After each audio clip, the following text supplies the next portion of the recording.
Thank you, everyone. As the voice of God said, I'm Susan O'Brien. I'll be your MC for the afternoon. Before we get started, two quick things. Please continue the conversation on Twitter, at New York IIBN, hashtag NYOPP14. If you pick up any nuggets or gems of wisdom, feel free to fire them out on the Twitter wires.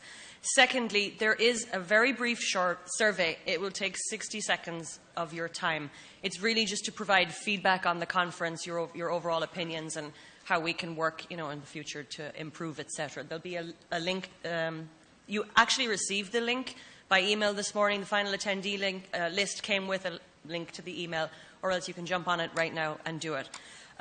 So the role of MC is kind of akin to that of a modern-day shepherd, keeping everything together and moving things along. And I am a little scared of Mary Ann Pierce. So with that said, we're going to get started on time. We have a jam-packed schedule. We're starting with an interview by Irish Times Washington correspondent Simon Carswell with Ronan Ryan, who's Chief Strategy Officer of IEX Group and featured in Flash Boys, A Wall Street Revolt.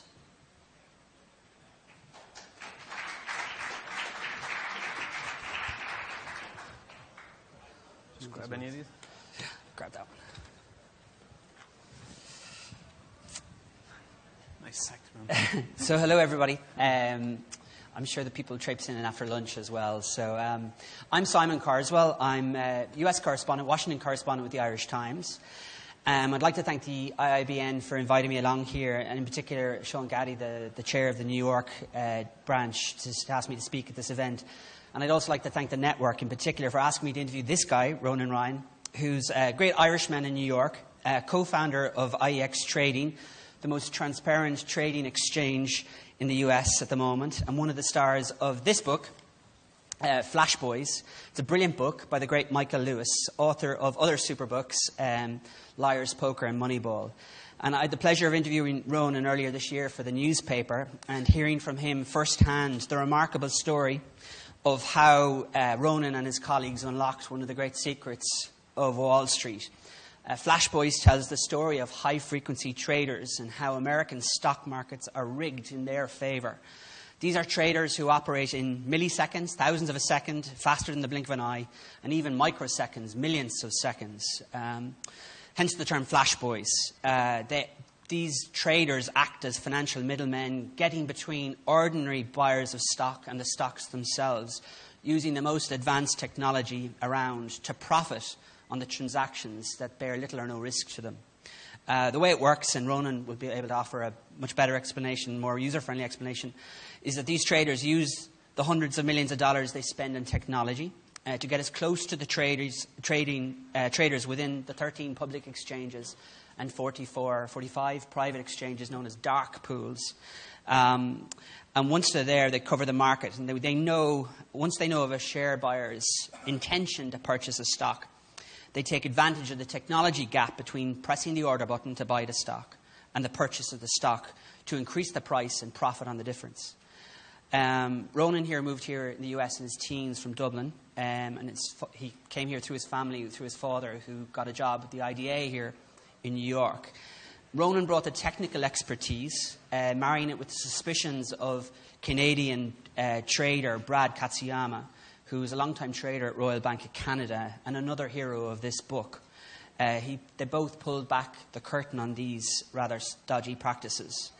And Ronan and Brad have set up this new exchange, IEX Trading, and that aims to level the playing field. That's my introduction. Sorry it's not in milliseconds, like the milliseconds that are mentioned in Flash Boys.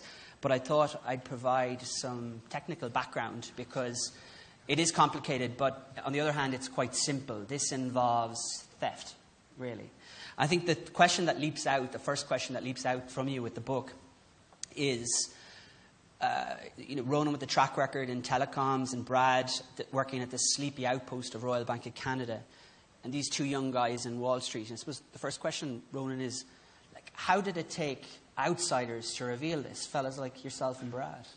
Yeah, thanks for having me at this event. That's fantastic. Yeah, it's a great question.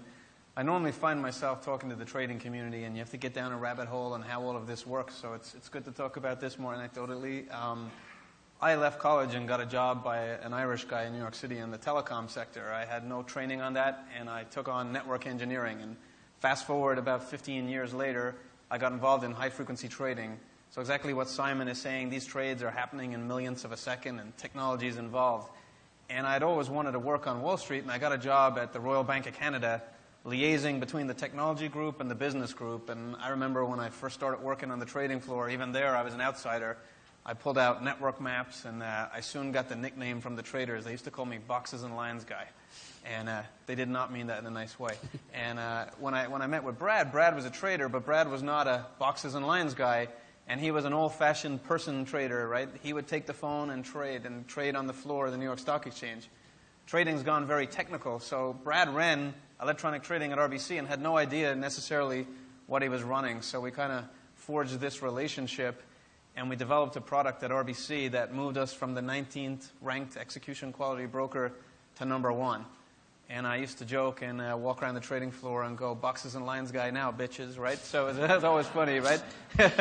But yeah, we were kind of both outsiders, but we came together and came up with this technology that solved an issue, but we only solved the issue for when clients traded with RBC. And many of the largest clients had to pay other brokers for services rendered. And they said, well, if you think of something bigger, something on a grander scale, we'll support you. And myself, Brad, and a couple of other guys put our heads together and decided to quit our lucrative jobs, which might have been a bad decision at the time and might still prove to be. But we left our jobs almost 3 years ago and built out this trading platform and ran into Michael Lewis, almost 2 years ago, and he thought we were kind of crazy and outsiders and ended up writing a story on it. Yeah.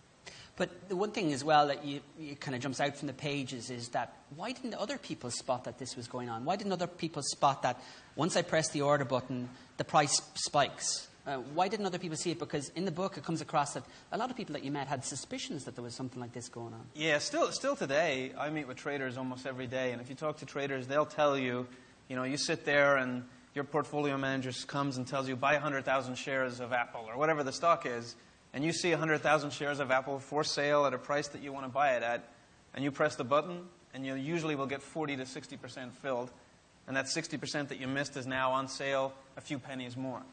And people have come conditioned to it. So Brad was very frustrated with that, and he thought it was RBC, Royal Bank of Canada's technology, he thought it was crap, right? So we went and we sat with SAC Capital, who are a very big hedge fund and the biggest payers on Wall Street, and we traded with them one day using Goldman, Morgan, Merrill, whatever product it was. I'm not singling out any broker. And they all had the exact same issue. So I think there's a little bit of ambivalence on the street. And there's other people, I believe, who solved the issue. They just went and, when we solved the issue at the Royal Bank of Canada, before we were able to roll this out to the clients, they made us actually go to the proprietary trading group and make sure that what we had solved for didn't screw their strategies up. So maybe at other banks, they just weren't able to do it.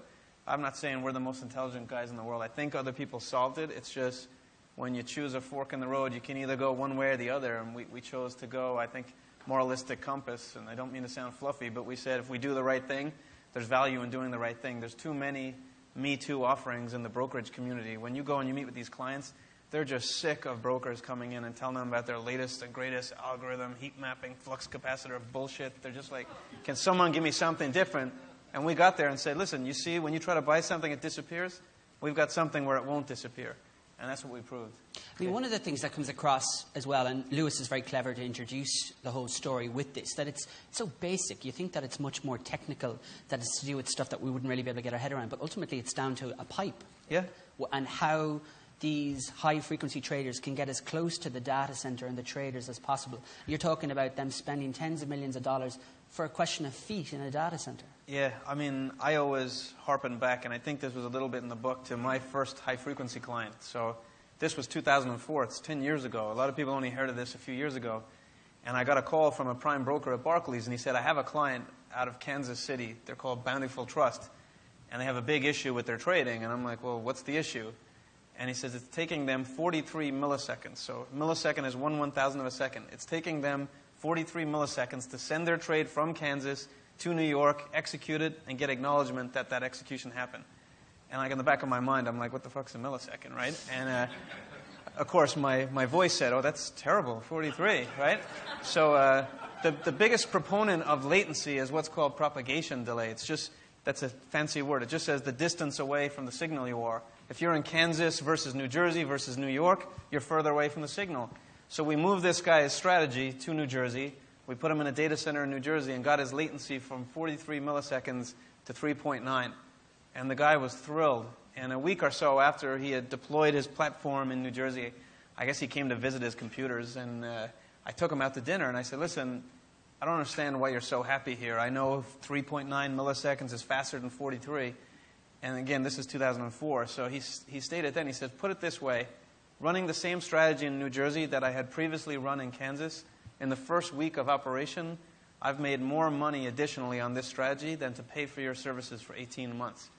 We were charging him $30,000 a month at the time. Wow. It's like $400,000. I'll never forget it till the day I die, because I went proudly into my boss's office the next morning and told him this story. He's like, well, you should have charged him a lot more. But that sort of kicked it off. The value of a millisecond. It's, Lewis talks about people digging trenches between New York and Chicago, and as basic as it is, but if you can go as straight as the crow flies versus bouncing around cities, well, then the signal goes between the cities quicker than if you go windy. It's fairly basic, but there's a lot of technology beneath it.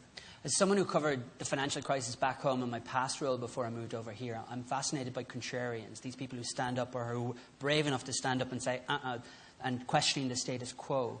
Tell me about the pushback and the flack that you've got from Wall Street, from what you guys are doing. I know there were scurrilous rumors spread around that you guys were backed by the Irish mafia. Yeah, there was all kinds of stuff.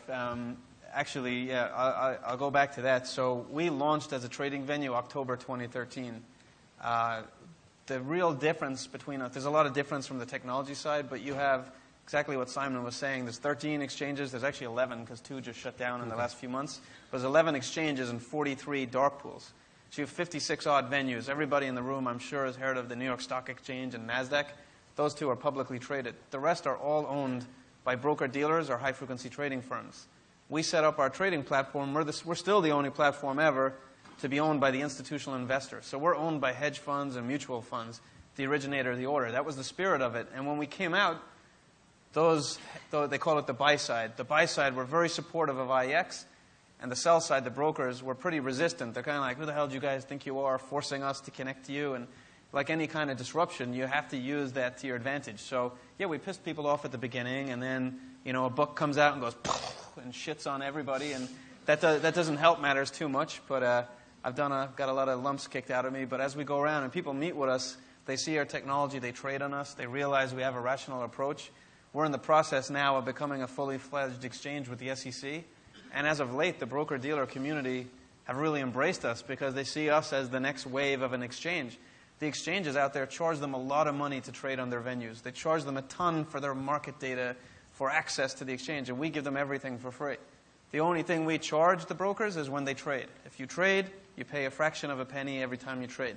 That's the only cost. That's the way trading always was, till the exchanges went for profit entities. So we've kind of gone backward in time with technology, and I'm not saying we're out of the woods yet. We get attacked quite a bit by some high-frequency firms, but for the most part now, 12 months later into operation, the discussion's gotten a little bit more rational. I still get in shouting matches here or there, but it was absolutely bananas a year ago. Yeah. Right. I get the impression you're somebody who can handle yourself, and your choice of language as well is interesting. At times, the book reads like a Roddy Doyle novel with some of the use of the F word. I blame my dad. It's like a few days before the book came out, it leaked on the internet, and someone had taken a photograph of the table of contents, and I saw one of the chapters was called Ronan's Problem, and I'm like, oh shit, this is real, right? And I forwarded that on a text to my father, and my father in Dublin, instead of regaling me with how proud he was, son, and all this stuff, I just got back, what the fuck's your problem, right? So when I read that and I'm cursing in the book, it's like, apple doesn't fall far from the tree. No, right? It doesn't. Well, I like the way you were teaching some of your American colleagues Irish terms. Tosser, wanker, argy-bargy. Yeah. The whole point of the book as well is to be transparent. That's essentially what the book's about. Is that what this was about, is laying yourselves on the line and saying, this is us, these are our personalities? Yeah, we're obviously not shy, and when we worked at a big bank, we were prohibited from saying a lot of stuff. So part of the reason we left too was just we wanted to get out and expose this for what it is. The entire, Lewis gets on TV and says the market's rigged. You'll never hear anyone from our group saying the entire market's rigged. There are structural inefficiencies in the market that are purposely created for some and not others. So maybe slightly rigged, but the market's not rigged. We never say the market's rigged, but we wanted to get out there and have the ability to expose it. So bearing our souls to Michael Lewis, I always say to people, people go, what's it like to be in a book? And I say, you ever hear your voice on an answering machine and think you sound like a tool? You got to read about yourself in a book. You're just like, I kind of joke, I didn't prep this, but this was in my pocket on the way up. Someone asked me, and I read this last night at a talk I did, and I promise this was just here. I was on the subway, and someone asked me, what's it like to be in the book? And I remember I ran home to read my chapter and sat down on my bed upstairs, and my wife was pacing the kitchen, and the first line on Ronan's problem, because I skipped right to my chapter, says this: part of Ronan's problem was that he didn't look like a Wall Street trader. He had pale skin and narrow stooped shoulders, and the uneasy caution of a man who has survived one potato famine and is expecting another. I say, Jesus, what could possibly come next, right? Well, you've been eating better since then. Yeah, I've been porking up since March, I'll tell you. No one calls me a famine survivor anymore. Yeah. How long did you spend with Lewis? He seems to have been around you guys for a long, long time. Not as long as you would think. Maybe like a year, but he would disappear and then come back, and he'd ask you to go out for drinks and dinner, and like we were joking before this how journalists and reporters try to get you to drink. And not true. Not true. Not Simon wouldn't do it. But I called it I would never have more than 2 beers around Lewis, because I found myself singing like a canary every time I talked to the guy. But he's really, really smart. He's really funny. He's really captivating. And he came around and he grasped things very, very quickly. Like a lot of this stuff that we do is very down a rabbit hole market microstructure. And you'll tell him something and you spout off a paragraph thinking you sound like a genius. And he goes, oh, it's just like that. And I'm like, shit, yeah, it is. It's like, thanks, right? And we just met with him. People think we sat with him the entire time. We were, ignorant as it sounds, pretty shocked the extent to which we wore the book, because I know he met with lots and lots of other people. And when I found out shortly before the book came how big of a portion of the book we wore, I'm like, how the hell did this happen? And he's like, look, as I went and met with people, he met with high-frequency firms, he met with the regulators at the SEC, at FINRA, he met with broker-dealers.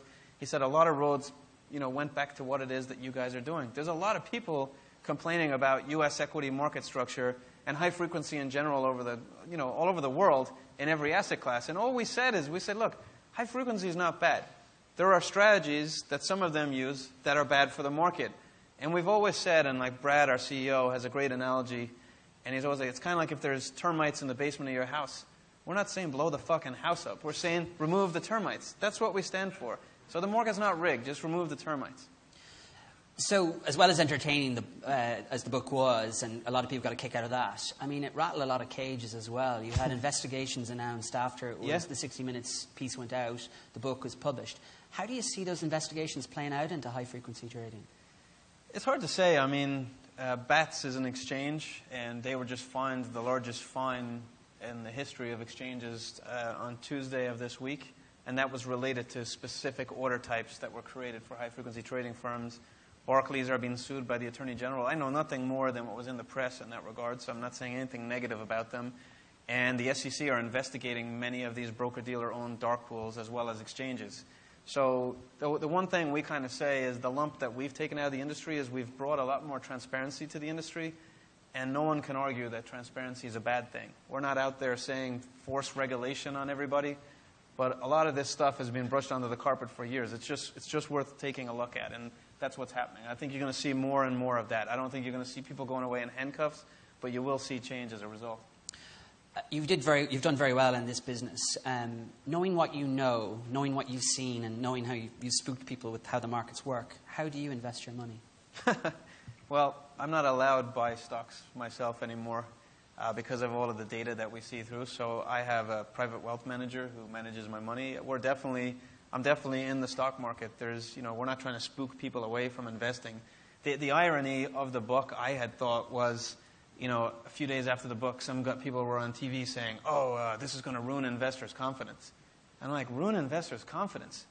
For the last like 5 years, the market has been shitting itself, and people just get on TV and go, nothing to see here. Us high-frequency guys have you all taken care of, tighter spreads, more liquidity. And then we come out and say, oh, there's some things are broken, and this is what we're trying to fix, and we're ruining confidence. So that's not the message whatsoever. The markets are way more efficient than they were 10 years ago. We're not advocating to go back to the old specialist systems where there was all kinds of real riggage going on. We're just trying to, correct the inefficiencies that exist. Technology makes every industry much better. There's no debating that. Just trying to make it a little bit better. I don't know how we're doing for time, but I think maybe there might be one or two questions that we could take from the floor. We're getting the X. Does that mean are we stop getting talking? Oh, yeah, that's it. So, well, I think we'll wrap it up then. So I would recommend you all to read this book and to learn more about what Ronan and Brad are doing in IEX. It's a fascinating story, and please give it up for Ronan Ryan. Cool. Thank you very much. Thanks.